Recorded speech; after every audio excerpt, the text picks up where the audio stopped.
The fundamentals. Why tiny changes make a big difference. The surprising power of atomic habits. The fate of British cycling changed one day in 2003. The organization, which was the governing body for professional cycling in Great Britain, had recently hired Dave Brailsford as its new performance director. At the time, professional cyclists in Great Britain had endured nearly 100 years of mediocrity. Since 1908, British riders had won just a single gold medal at the Olympic Games, and they had fared even worse in cycling's biggest race, the Tour de France.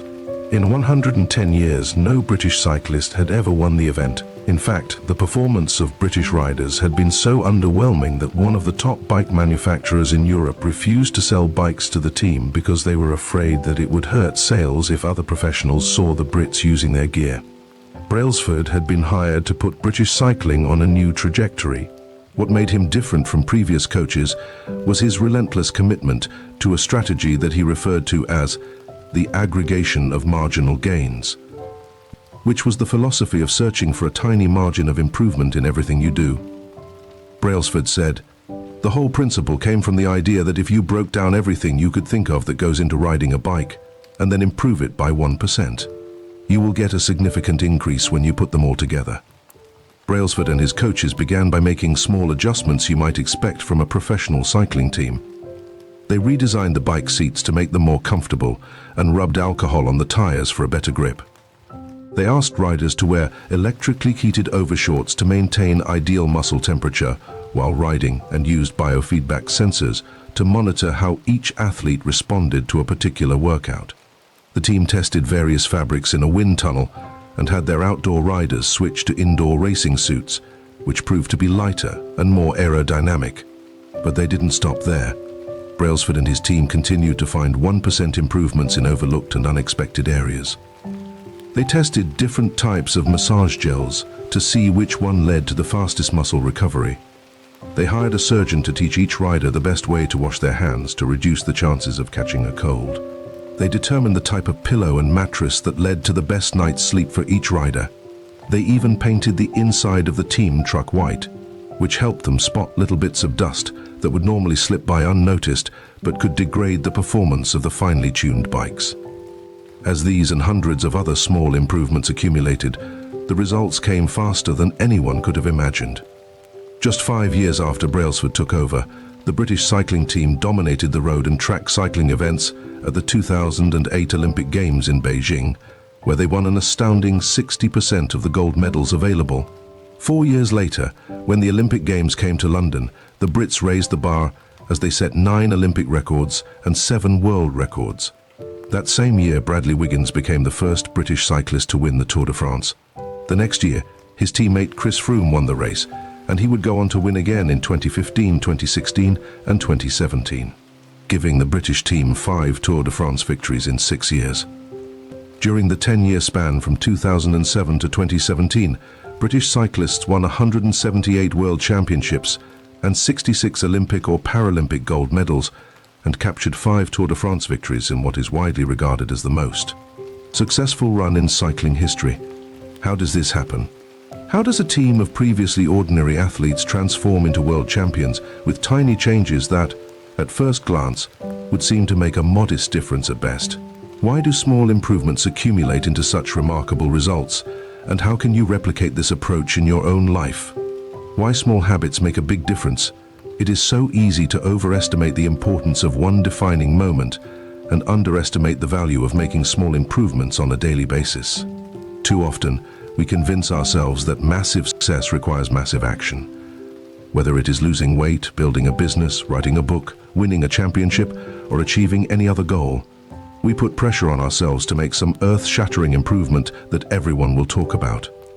Meanwhile, improving by 1% isn't particularly notable. Sometimes it isn't even noticeable. But it can be far more meaningful, especially in the long run.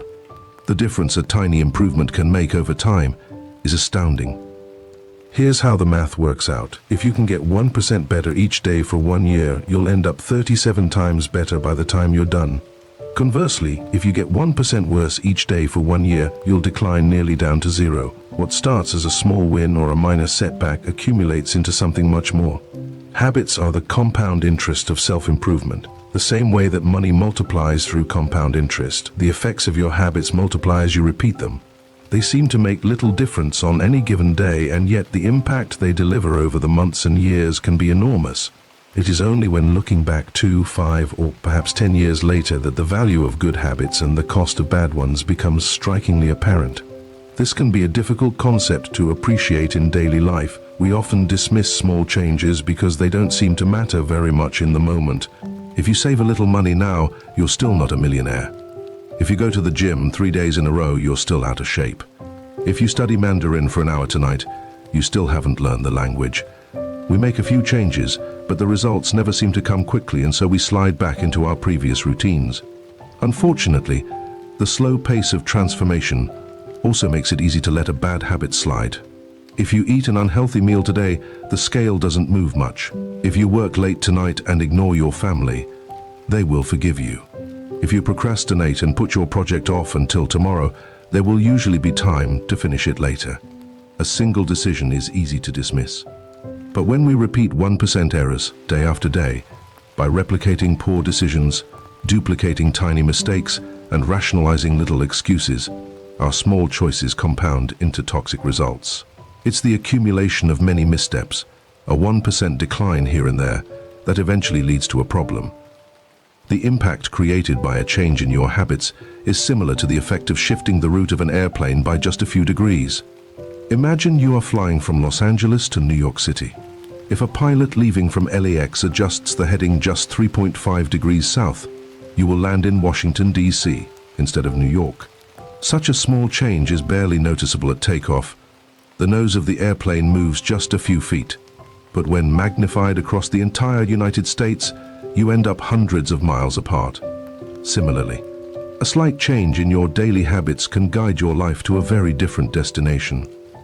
Making a choice that is 1% better or 1% worse seems insignificant in the moment, but over the span of moments that make up a lifetime, these choices determine the difference between who you are and who you could be. Success is the product of daily habits, not once-in-a-lifetime transformations. That said, it doesn't matter how successful or unsuccessful you are right now. What matters is whether your habits are putting you on the path towards success. You should be far more concerned with your current trajectory than with your current results. If you're a millionaire but you spend more than you earn each month, then you're on a bad trajectory. If your spending habits don't change, it's not going to end well. Conversely, if you're broke but you save a little bit every month, then you're on the path toward financial freedom, even if you're moving slower than you'd like. Your outcomes are a lagging measure of your habits. Your net worth is a lagging measure of your financial habits. Your weight is a lagging measure of your eating habits. Your knowledge is a lagging measure of your learning habits. Your clutter is a lagging measure of your cleaning habits. You get what you repeat. If you want to predict where you'll end up in life, all you have to do is follow the curve of tiny gains or tiny losses and see how your daily choices will compound 10 or 20 years down the line. Are you spending less than you earn each month? Are you making it into the gym each week? Are you reading books and learning something new each day? Tiny battles like these are the ones that will define your future self. Time magnifies the margin between success and failure. It will multiply whatever you feed it. Good habits make time your ally. Bad habits make time your enemy. Habits are a double-edged sword. Bad habits can cut you down just as easily as good habits can build you up, which is why understanding the details is crucial. You need to know how habits work and how to design them to your liking so you can avoid the dangerous half of the blade. What progress is really like: imagine that you have an ice cube sitting on the table in front of you. The room is cold and you can see your breath. It is currently 25 degrees. Ever so slowly, the room begins to heat up. 26 degrees, 27, 28, the ice cube is still sitting on the table in front of you. 29 degrees, 30, 31, still nothing has happened. Then 32 degrees, the ice begins to melt. A 1-degree shift, seemingly no different from the temperature increases before it, has unlocked a huge change. Breakthrough moments are often the result of many previous actions, which build up the potential required to unleash a major change. This pattern shows up everywhere. Cancer spends 80% of its life undetectable, then takes over the body in months. Bamboo can barely be seen for the first 5 years as it builds extensive root systems underground before exploding 90 feet into the air within 6 weeks. Similarly, habits often appear to make no difference until you cross a critical threshold and unlock a new level of performance. In the early and middle stages of any quest, there is often a valley of disappointment. You expect to make progress in a linear fashion, and it's frustrating how ineffective changes can seem during the first days, weeks, and even months. It doesn't feel like you are going anywhere. It's a hallmark of any compounding process. The most powerful outcomes are delayed. This is one of the core reasons why it is so hard to build habits that last. People make a few small changes, fail to see a tangible result, and decide to stop. You think, I've been running every day for a month, so why can't I see any change in my body? Once this kind of thinking takes over, it's easy to let good habits fall by the wayside. But in order to make a meaningful difference, habits need to persist long enough to break through this plateau, what I call the plateau of latent potential. If you find yourself struggling to build a good habit or break a bad one, it is not because you have lost your ability to improve. It is often because you have not yet crossed the plateau of latent potential.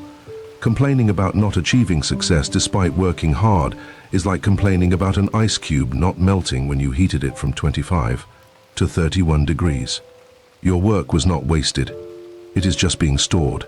All the action happens at 32 degrees. When you finally break through the plateau of latent potential, people will call it an overnight success. The outside world only sees the most dramatic event rather than all that preceded it. But you know that it's the work you did long ago, when it seemed that you weren't making any progress. That makes the jump today possible. It is the human equivalent of geological pressure. Two tectonic plates can grind against one another for millions of years, the tension slowly building all the while. Then one day they rub each other once again, in the same fashion they have for ages, but this time the tension is too great. An earthquake erupts. Change can take years, before it happens all at once. Mastery requires patience. The San Antonio Spurs, one of the most successful teams in NBA history, have a quote from social reformer Jacob Riis hanging in their locker room. "When nothing seems to help, I go and look at a stonecutter hammering away at his rock, perhaps 100 times without as much as a crack showing in it. Yet at the 101st blow it will split in two, and I know it was not that last blow that did it, but all that had gone before." All big things come from small beginnings. The seed of every habit is a single tiny decision. But as that decision is repeated, a habit sprouts and grows stronger. Roots entrench themselves and branches grow. The task of breaking a bad habit is like uprooting a powerful oak within us. And the task of building a good habit is like cultivating a delicate flower one day at a time. But what determines whether we stick with a habit long enough to survive the plateau of latent potential and break through to the other side? What is it that causes some people to slide into unwanted habits and enables others to enjoy the compounding effects of good ones? Forget about goals.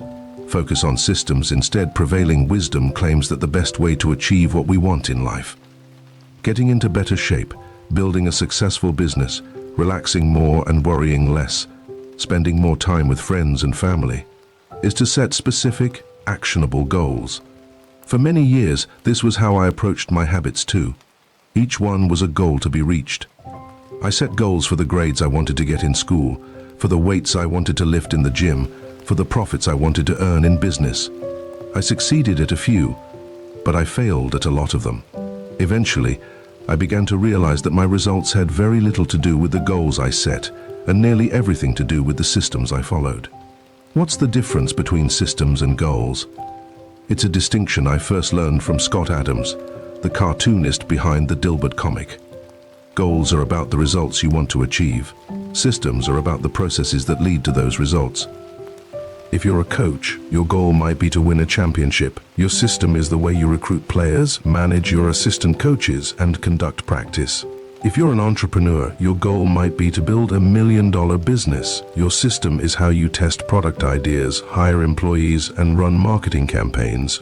If you're a musician, your goal might be to play a new piece. Your system is how often you practice, how you break down and tackle difficult measures, and your method for receiving feedback from your instructor. Now for the interesting question. If you completely ignored your goals and focused only on your system, would you still succeed? For example, If you were a basketball coach and you ignored your goal to win a championship and focused only on what your team does at practice each day, would you still get results? I think you would. The goal in any sport is to finish with the best score, but it would be ridiculous to spend the whole game staring at the scoreboard. The only way to actually win is to get better each day. In the words of three-time Super Bowl winner Bill Walsh, the score takes care of itself. The same is true for other areas of life. If you want better results, then forget about setting goals. Focus on your system instead. What do I mean by this? Are goals completely useless? Of course not. Goals are good for setting a direction, but systems are best for making progress. A handful of problems arise when you spend too much time thinking about your goals and not enough time designing your systems. Problem number 1. Winners and losers have the same goals. Goal setting suffers from a serious case of survivorship bias. We concentrate on the people who end up winning, the survivors, and mistakenly assume that ambitious goals led to their success while overlooking all of the people who had the same objective but didn't succeed. Every Olympian wants to win a gold medal. Every candidate wants to get the job. And if successful and unsuccessful people share the same goals, then the goal cannot be what differentiates the winners from the losers. It wasn't the goal of winning the Tour de France that propelled the British cyclists to the top of the sport. Presumably, they had wanted to win the race every year before, just like every other professional team. The goal had always been there. It was only when they implemented a system of continuous small improvements that they achieved a different outcome. Problem number 2. Achieving a goal is only a momentary change. Imagine you have a messy room and you set a goal to clean it. If you summon the energy to tidy up, then you will have a clean room. For now. But if you maintain the same sloppy, pack-rat habits that led to a messy room in the first place, soon you'll be looking at a new pile of clutter and hoping for another burst of motivation. You're left chasing the same outcome because you never changed the system behind it. You treated a symptom without addressing the cause. Achieving a goal only changes your life for the moment. That's the counterintuitive thing about improvement. We think we need to change our results, but the results are not the problem. What we really need to change are the systems that cause those results. When you solve problems at the results level, you only solve them temporarily. In order to improve for good, you need to solve problems at the systems level. Fix the inputs and the outputs will fix themselves. Problem number 3. Goals restrict your happiness. The implicit assumption behind any goal is this: once I reach my goal, then I'll be happy. The problem with a goals-first mentality is that you're continually putting happiness off until the next milestone. I've slipped into this trap so many times I've lost count. For years, happiness was always something for my future self to enjoy. I promised myself that once I gained 20 pounds of muscle or after my business was featured in the New York Times, then I could finally relax. Furthermore, goals create an either-or conflict. Either you achieve your goal and are successful, or you fail and you are a disappointment. You mentally box yourself into a narrow version of happiness. This is misguided. It is unlikely that your actual path through life will match the exact journey you had in mind when you set out. It makes no sense to restrict your satisfaction to one scenario when there are many paths to success. A systems-first mentality provides the antidote. When you fall in love with the process rather than the product, you don't have to wait to give yourself permission to be happy. You can be satisfied anytime your system is running. And a system can be successful in many different forms, not just the one you first envision. Problem number 4. Goals are at odds with long-term progress. Finally, a goal-oriented mindset can create a yo-yo effect.